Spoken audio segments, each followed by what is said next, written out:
শুনতে পেলুম পোস্তা গিয়ে তোমার নাকি মেয়ের বিয়ে। গঙ্গারামকে পাত্র পেলে? জানতে চাও সে কেমন ছেলে? মন্দ নয়, সে পাত্র ভালো, রং যদিও বেজায় কালো। তার উপরে মুখের গঠন অনেকটা ঠিক পেঁচার মতন।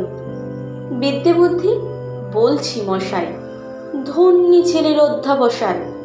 19টি বার ম্যাট্রিক এসে ঘায়েল হয়ে থামলো শেষে। বিষয় আশায় গরিব বেজায়, কষ্টে সৃষ্টে দিন চলে যায়। মানুষ তো নয় ভাইগুলো তার, একটা পাগল একটা গোয়ার। আরেকটি সে তৈরি ছেলে, জাল করে নোট গেছেন জেলে। কনিষ্ঠটি তবলা বাজায়, যাত্রা দলে 5 টাকা পায়। গঙ্গারাম তো কেবল ভোগে পিলির জ্বর আর পান্টু রোগে। কিন্তু তারা উচ্চ ঘর, কংস রাজের বংশধর। শ্যামলাহির বনগ্রামের কি যেন হয় গঙ্গারামের। যা হোক, এবার পাত্র পেলে, এমন কি আর মন্দ ছেলে?